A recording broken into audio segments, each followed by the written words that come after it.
Por escrito. Por escrito. Radio Anáhuac 1670 AM.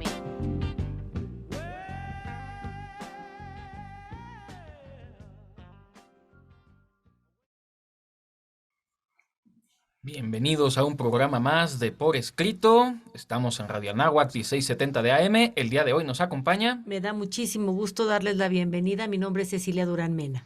¿Cómo están? Luego de que ya me regresaran los extraterrestres, estoy bueno. aquí de vuelta. Un gustazo estar con ustedes. Yo soy Raúl Sanz. Un servidor, Juan Carlos Padilla.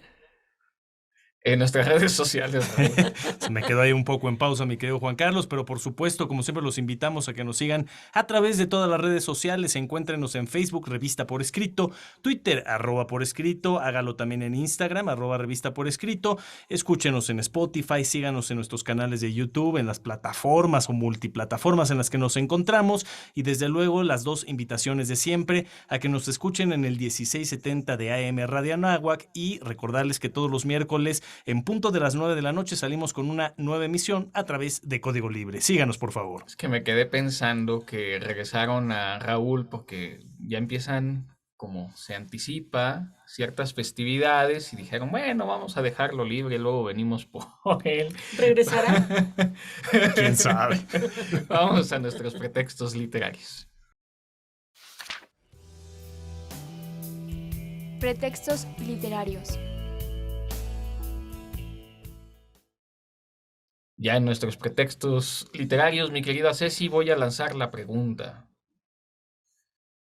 ¿Qué les tocó representar cuando tuvieron que hacer sus pastorelas? Híjole, yo te quisiera decir que fui el niño Dios, pero no. Me tocó ser el diablito.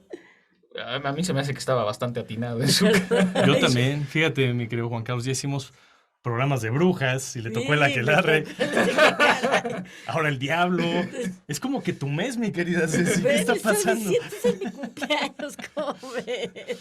No, Bueno. ahorita respondiendo pues a la pregunta rápidamente, Juan Carlos, no, fíjate que ahorita que lo preguntas, Tú sí eras el niño Dios. no, es que yo he ido de espectador a muchas pastorelas, pero ahora que lo recuerdo, yo nunca hicimos una pastorela en la escuela, entonces no me tocó ser ni siquiera el arbolito del fondo.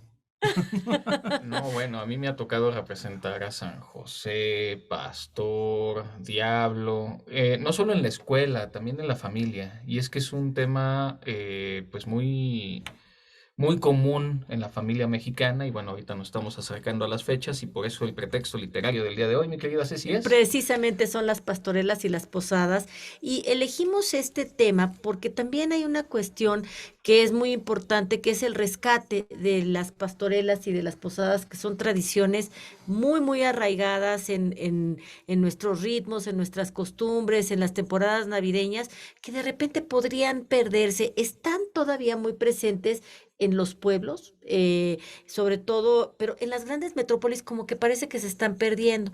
Y el otro día escuchaba a Miguel Sabido con mucho orgullo decir cómo él está haciendo una gran campaña y a lo largo de su vida lo ha hecho, tratar de rescatar estas tradiciones y lo ha hecho en escenarios padrísimos. Lo ha hecho, por ejemplo, en el atrio de la iglesia del centro de Coyoacán, lo ha hecho en el Museo del Virreinato, en Tepozotlán.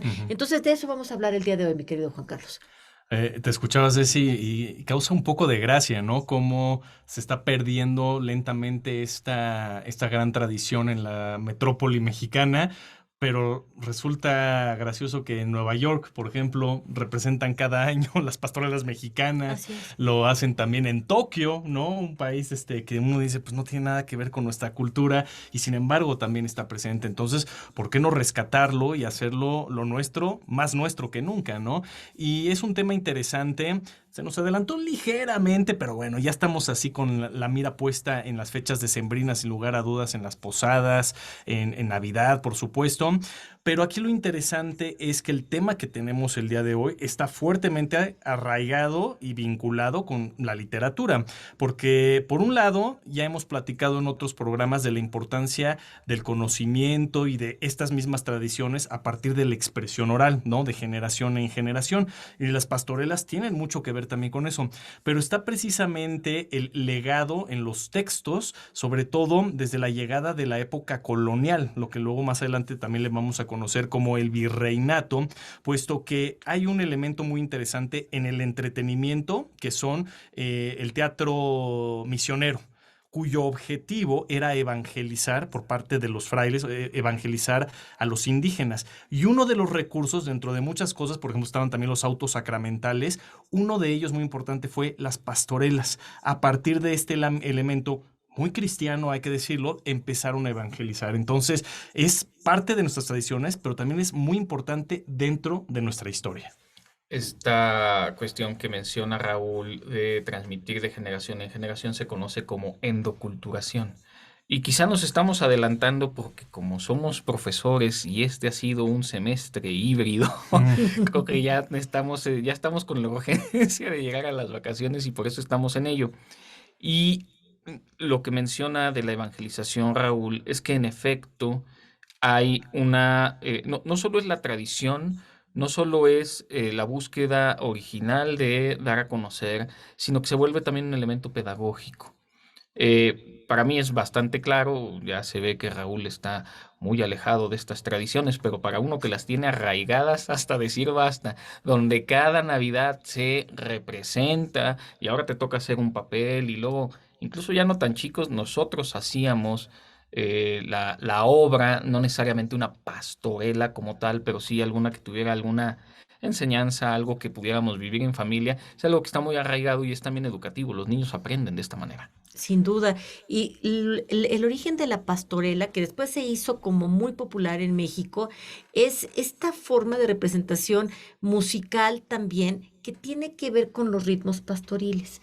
Entonces, recordemos que cuando nace el niñito Jesús en Belén, los primeros en enterarse de la gran noticia son los pastores. Entonces, vamos a ver cómo hay pues una serie de representaciones poéticas que tienen este desarrollo en la tradición trovadora, primero que nada en la tradición trovadora muy provenzal de la región occitana de Francia, y luego vienen caminando hacia Cataluña y luego se van hacia el norte de España, hacia Galicia, y como muchos de nuestros conquistadores vienen de esas zonas de la península, llegan a México y llegan, como ya narraba Raúl, bueno, número uno, con una gran sorpresa, pero además de todo, con ganas de aprovechar también las tradiciones que había en esta tierra, y entonces empieza el sincretismo. Y eso es una maravilla, porque lo que vamos a encontrar es la fusión de dos mundos, y ahorita que todo el mundo se pelea, que si la conquista, que si la no conquista, que si precuautémico, que si que... No sé, pero los autos sacramentales, las pastorelas y las posadas tienen que ver con esa fusión muy gloriosa en donde se tomaron las partes muy buenas de ambas tradiciones, se fundieron para poder evangelizar. Sí, efectivamente, yo creo que en esa unión de las dos culturas, una muy importante mencionar que la pastorela como base trae una fuerte ascendencia del melodrama español. Pero aquí viene lo interesante y que es a mí lo que más me gusta de las pastorelas, porque si bien, como dice Juan Carlos, estoy alejado en la representación de la pastorela, me encanta la temática, las disfruto muchísimo, y aquí viene el comentario justamente. Esta parte tan nuestra del mexicano, que así lo sabemos nosotros y que nos conocen por ser dicharacheros, por estar siempre riéndonos, incluso lo hemos platicado en otros programas de la muerte, a veces hasta nos burlamos de la propia muerte, le pusimos ese sello especial de hacerlo divertido, carismático, y de pronto los personajes centrales de una pastorela, que son obviamente el niño Jesús, San José, la Virgen y por supuesto los pastores, de pronto le dan vuelco a esto. ¿Y quién es el gran protagonista de una pastorela? El diablo y sus secuaces, no sé por qué me señalan, el diablo y sus secuaces, ¿no? Los pequeños demonios que hacen de esta historia y esta representación, porque es una representación teatral, algo sumamente divertido. Chistoso. Sí.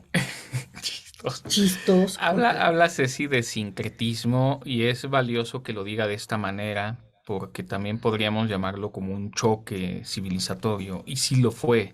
Pero hablar de sincretismo es efectivamente tratar de buscar lo mejor de ambos mundos, y esto lo vamos a extender en conversaciones. Y Raúl ya también anticipaba, hay elementos que son fundamentales para hablar de cualquier pastorela, que siempre se puede extender un poco, vaya, no solo hablar de los pastores, pero como estamos hablando de una tradición, hay elementos que tienen que estar ahí. Yo esperaba que alguno me dijera al inicio que le tocó ser la estrella o que le tocó ser el angelito, pero no, ya se ve que Ese aquí sería yo. muy bien portados no eran y no les tocaban esos personajes que son más atesorados muchas veces Uy, por los niños. aspiracionales. Pues si no aspiracionales, sí era como bonito ser alguno de los Que el protagonistas, niño Dios. aunque luego también te daba más miedo. No, el niño Dios no hace nada. No, se No porta vas a estar, bueno, bien, se porta oye, bien, se mal le vale porta portarse bien. bien, porque si no, no sale bien la representación. Y pues ya se termina este espacio, pero vamos a continuación, como los pastores, paso a paso, a la siguiente sección.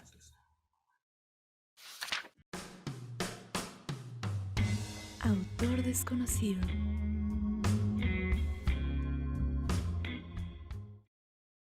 Pues en esta sección de lo desconocido les voy a hacer una pregunta. ¿Saben ustedes lo que es el Panquetzalitzli?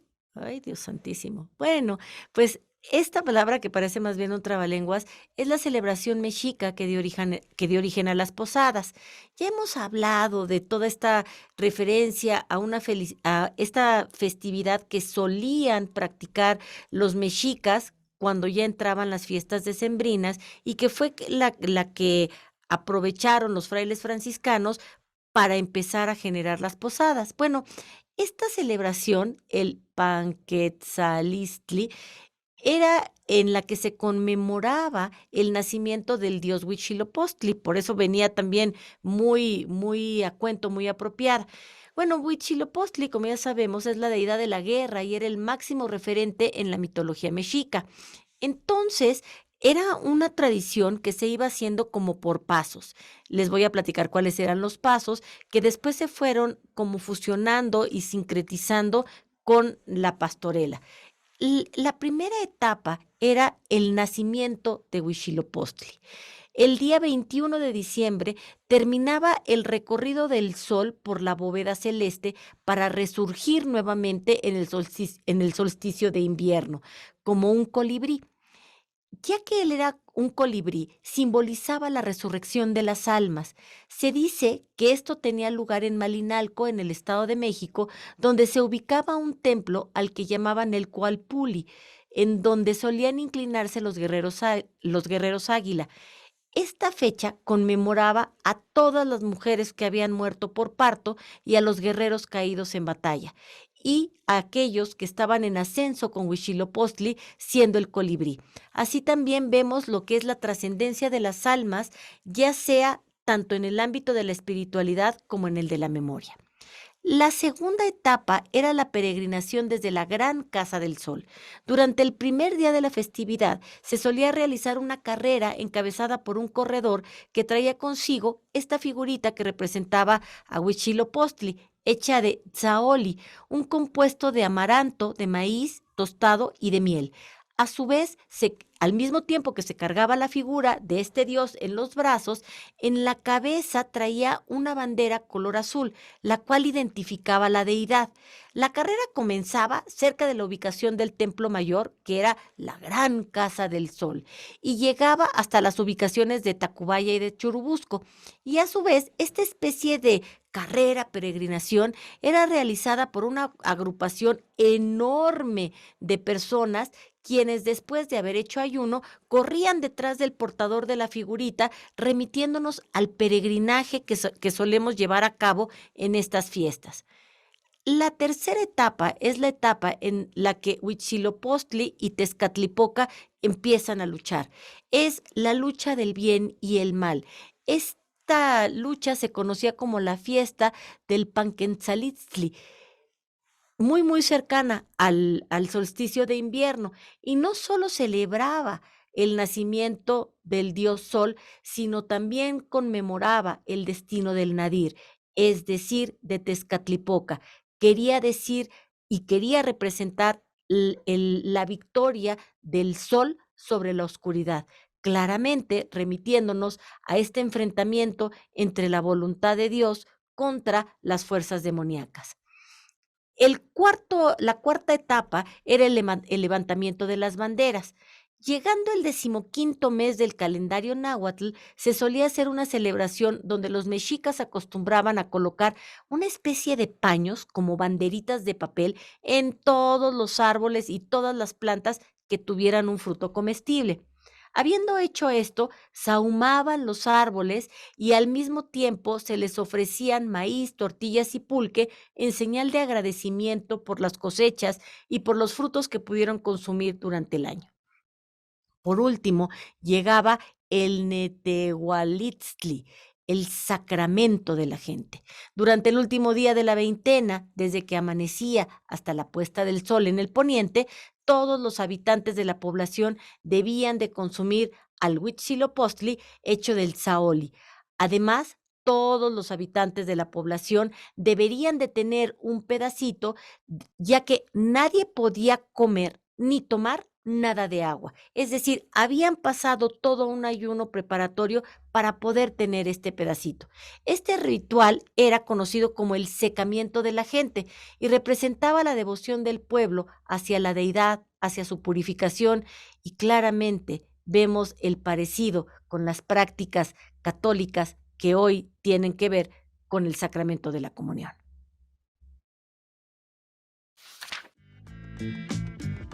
Conversaciones.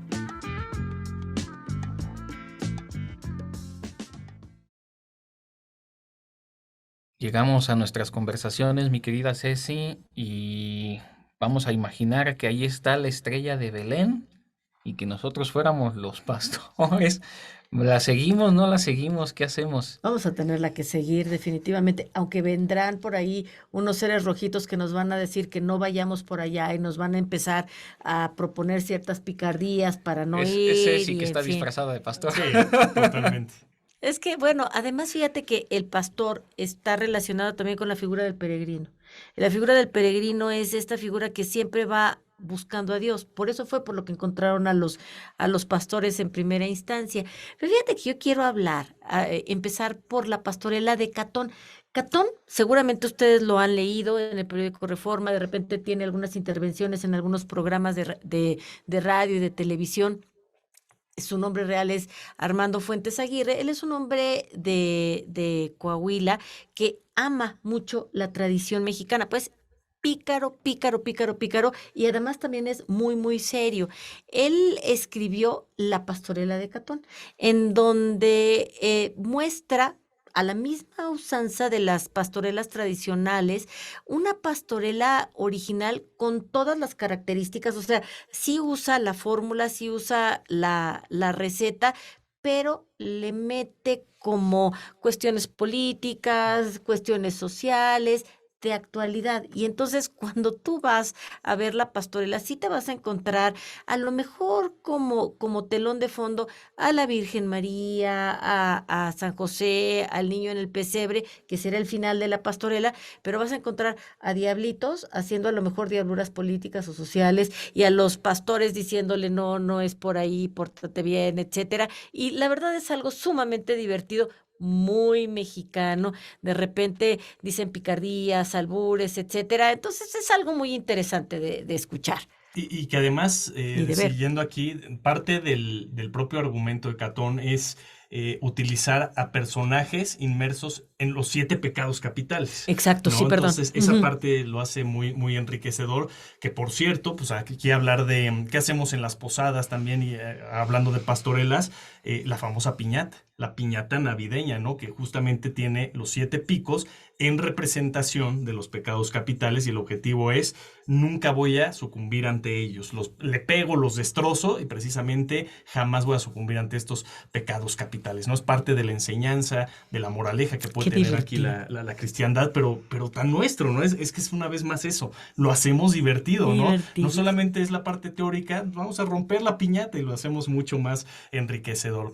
Y justo de lo que hablaba Ceci, de enlazar esta parte política con esta temática que abordamos, está otro libro, ¿no? Que se llama La Pastorela y Ceci en México, y El Diablo en México. Oh, ¿sí? qué caray.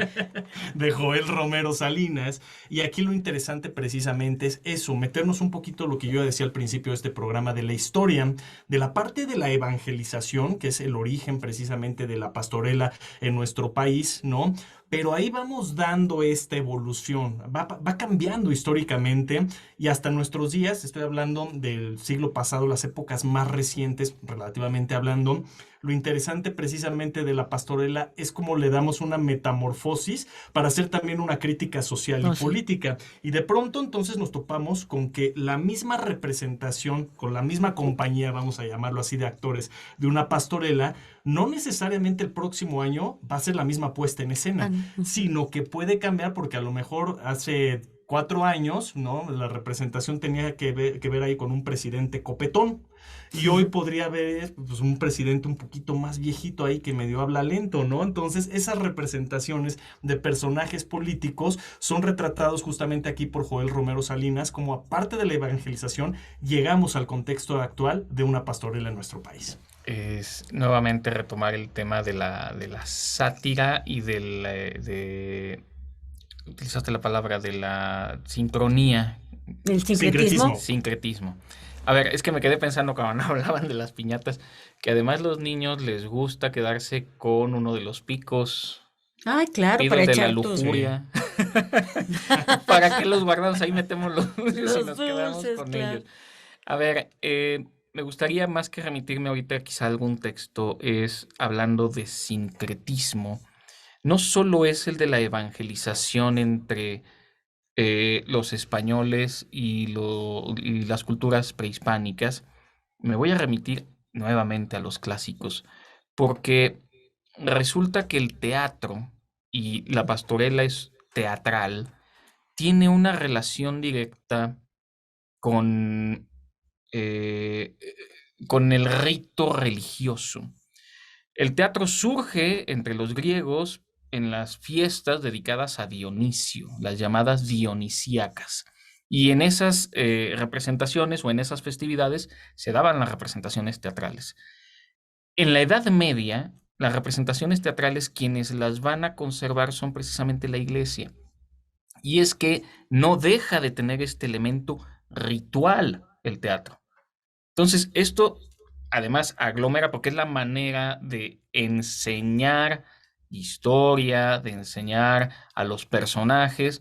Claro, los españoles descubren que la manera es educando. ¿Y cómo educar? A través del teatro, por medio de la iglesia. Recordemos que Sor Juana Inés, además de escribir obras, las representaba también en el convento. Entonces, me parece que este es un elemento fundamental que a veces se nos olvida y por eso sigue y seguirá siendo muy teatral y muy educativo. Y fíjate que ya que te refieres a Sor Juana, Juan, yo creo que uno de los grandes éxitos de Sor Juana fueron precisamente la escritura de sus autos sacramentales y de sus pastorelas.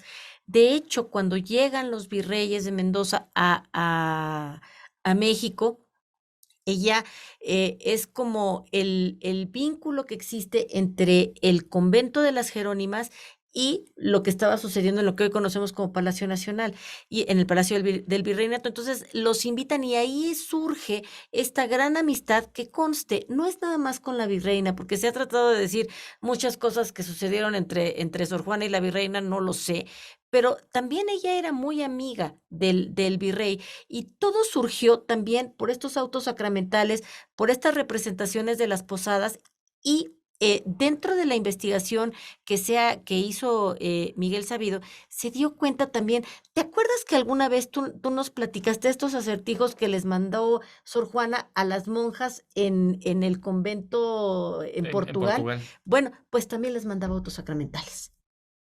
Muy bien, muy interesante. Y de ahí, pues tampoco podemos dejar de lado a los niños, ¿no? En todo este entorno de las pastorelas, las posadas. Y justamente Aurora Labastida nos deja un cuento entrañable para educar, que Juan Carlos ahorita utilizaba muy bien esa palabra, educar a partir del teatro, ¿no? Pues también podemos hacerlo con los niños, con este cuentito que se llama 9 días para Navidad. ¿En qué consiste la historia, no? Pues hay una niña curiosamente el nombre Ceci, no sé por ¿Cómo qué, ven? pero ahora sí, se llama Ceci.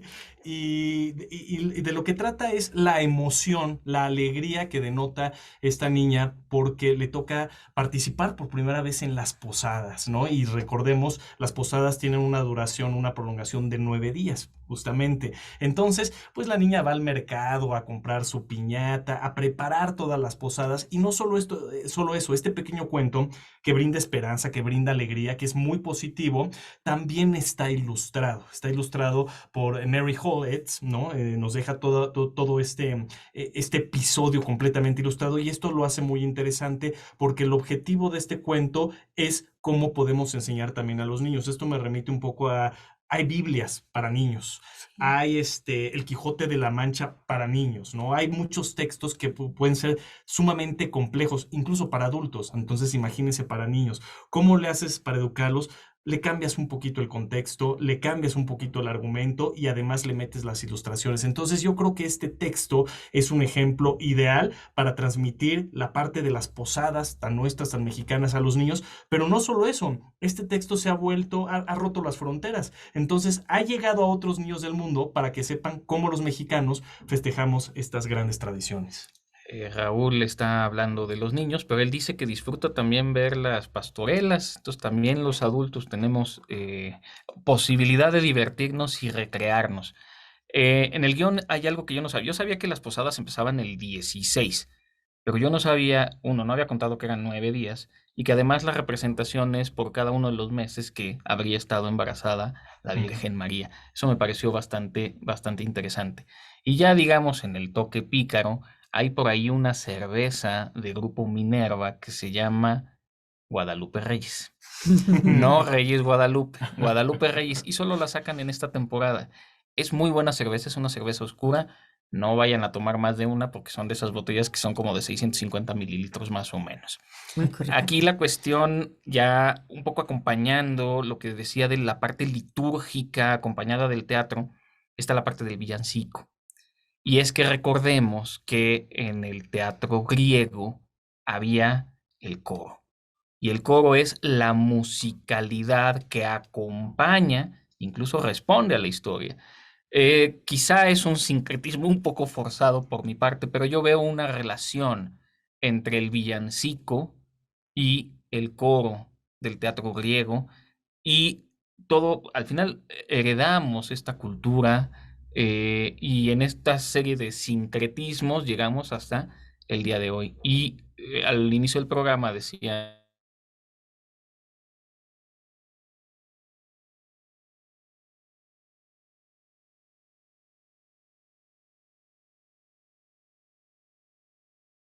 hijos a no tener religión para que puedan decidirla por ellos mismos, y esto pues tendría consecuencias sociales. Bueno, ¿qué pasaría si dejamos nosotros de lado nuestras ¿Qué pasaría finalmente si nosotros dejamos de lado las pastorelas y ya no hacemos representaciones y quizá desaparezca completamente todo esto de lo que estamos hablando? Sería súper triste, mi querido Juan Carlos. Por eso yo creo que programas como este son tan importantes porque tenemos que rescatar la fiesta y la teatralidad de la pastorela mexicana. Beatriz Aracil, fíjate que publicó un estudio que busca rescatar precisamente pues toda esta fiesta de la pastorela que no quiere que desaparezca, que no queremos que desaparezca. Entonces, este libro se divide en tres grandes partes. La primera es la parte de investigación. La segunda es la parte en donde entrevista a directores, actores y en donde les pregunta por toda la parte creativa a través de las representaciones y el proceso de puesta en escena, que es maravilloso. Y finalmente, y además es la parte nodal, me imagino, y finalmente la parte de práctica teatral en donde se presentan estas puestas en escena y digamos todo lo que arropa a la pastorela. Y bueno, aunque es sabido por todos que estas pastorelas son en estricto sentido una representación teatral, no hay que perder de vista todas las vertientes que han salido de ella y que como para el mundo del teatro y de la dramaturgia, las pastorelas forman todo un género al que hay que prestarle atención.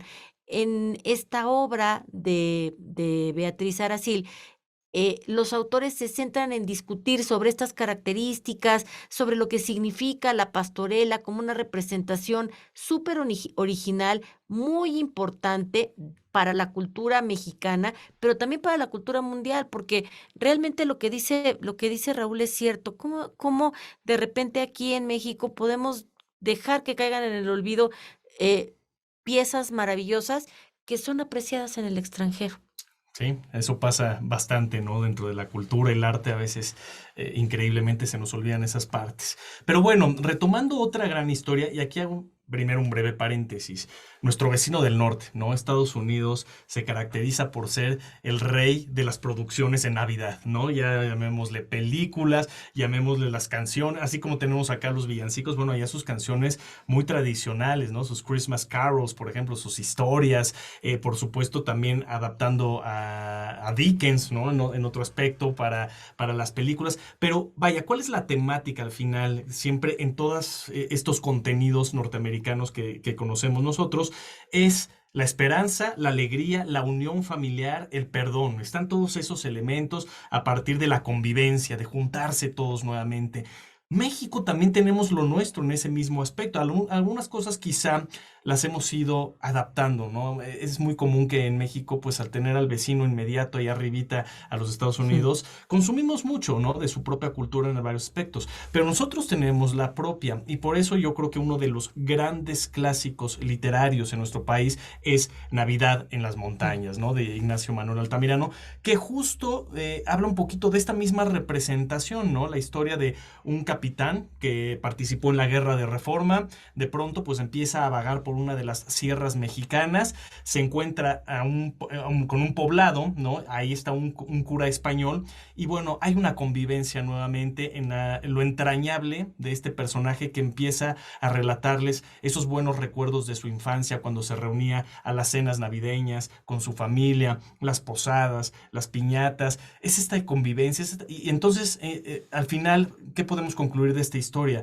De nuevo es la alegría, es una época interesante la que estamos próximos a vivir todos nosotros, es una época sí, de paz, de esperanza, pero sobre todo de alegría, yo diría, y esta historia es ese vivo reflejo. Muchos incluso hasta dicen que es el libro de cabecera que tendremos que tener bajo el árbol de Navidad cada año, y por qué no sentarse en familia y leerlo como una forma tradicional. Entonces, pues es algo muy arraigado, muy nuestro, y pues qué mejor que hablar de ello cuando estamos en vías de este caminito de rejuvenecernos todos, de esperanzarnos nuevamente, de alegrarnos y de convivir con los nuestros.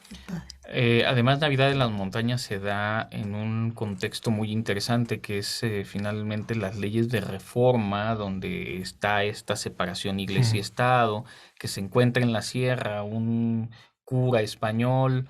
Es un poquito el retomar, el rescatar toda la parte religiosa, que hablando del sincretismo, y ya para cerrar mis ideas de los clásicos, es muy curioso cómo en muchas iglesias antiguas, más que en la capital, más que en la Ciudad de México, fuera, yo recuerdo ahorita particularmente algunas en Oaxaca y otras en Hidalgo, el atrio de la iglesia o al lado del atrio se hacía un muro, digamos, semicircular, vaya, no es un círculo completo, donde muchas veces se celebraba la misa, pero ahí se hacían las representaciones teatrales en las iglesias, porque los indígenas tenían miedo o bien extrañeza de entrar a la iglesia y hacer la representación a la divinidad dentro de un espacio cerrado. Eso para ellos era básicamente inconcebible. Entonces, a partir de figuras que también son este sincretismo entre lo español y lo indígena, es que lograron convencer a la gente de acudir a la iglesia y de ver también las representaciones teatrales. Y fíjate que esta tradición de posadas, pastorelas, también es sobre todo te digo, en los pueblos al interior de la República, son muy lindos porque entonces hay convivencia y se borran las clases sociales. Como estás afuera del atrio, entonces llegas y te sirven tu ponchecito, que generalmente va a tener algún padrino de mayorazgo, el padrino del ponche, el padrino de la pastorela, que es el que está financiando ahí toda la fiesta. se hace la representación y después de la representación a los niños les dan una cosa que se llaman aguinaldos, que generalmente son estas como ollitas de barro que forman estas piñatitas como si fueran piñatitas de picos con muy, muy tradicional de México, que son los dulces de Navidad en México. Colaciones, las almendras envueltas en azúcar, en fin, muchísimas, toda la frutita encurtida, todo esto que los niños, bueno, se mueren de felicidad. Y luego también hay dulces modernos, ¿verdad? También hay chicles, también hay chamois, también hay miguelitos, qué rico. Y bueno, todo esto es una convivencia súper, súper sana. Claro, al ponche a veces le ponen piquetito y pues entonces llega el diablo y mete la cola y entonces se tropiezan, ¿verdad? Pero es algo muy interesante. Sí, es una época muy dietética, ¿no? En la que No. luego uno no se extraña por qué llega enero con 5 kilos de más, pero bueno, es parte de nuestra cultura también muy interesante. Tepozotlán, que hace rato lo mencionabas, tiene muy arraigada increíbles, ¿no? Entonces, pues vayamos y vayámonos yendo ya también, es lo que estoy viendo por el tiempo. Entonces, rápidamente, seguro Juan Carlos nos iba a preguntar alguna última punta, alguna última sugerencia. Yo les recomiendo para empaparse de la historia de México, y ahí en ese libro van a encontrar parte de la tradición de las pastorelas y las posadas y cuál fue el origen en nuestro país. Lean estos maravillosos 3 tomos de Érase una vez en México de Alejandro Rosas. Yo los leí los 3, me fascinó porque es una forma muy sencilla, muy simple de entender toda la historia de México. Y ahí justamente les van a hablar de una forma muy pícara, con un sarcasmo muy especial que tiene Alejandro Rosas sobre el origen de las pastorelas. Entonces ahí les queda la recomendación para que se empapen de historia de una manera muy, muy sabrosa. La recomendación, creo que en el fondo, o la sugerencia a partir del programa es pues, gozar estas fiestas, gozar las posadas, hacer o ver pastorelas, cantar villancicos, luego ya ni siquiera acordamos cómo es, hemos perdido la memoria, andamos todos con el teléfono en lugar de recordarlo, para no olvidar, es necesario. Pero despedimos el programa, por favor. Mi recomendación es que vayan a las representaciones de pastorelas. Agradezco a Luis Alberto Carmona y a Arani Sánchez por su participación en el guión. Raúl Sanz, pero antes agradecer también en la edición a Carla Ángeles, Daniela Muñoz y Jocelyn Cabrera, que siempre hacen un trabajo espectacular. Nos vemos y escuchamos la próxima semana. Un servidor, Juan Carlos Padilla, también se despide, no sin antes agradecer a Inés Rendón, a Brandon Hurley y a Valeria Martínez por hacer esto posible. Sean gozosos.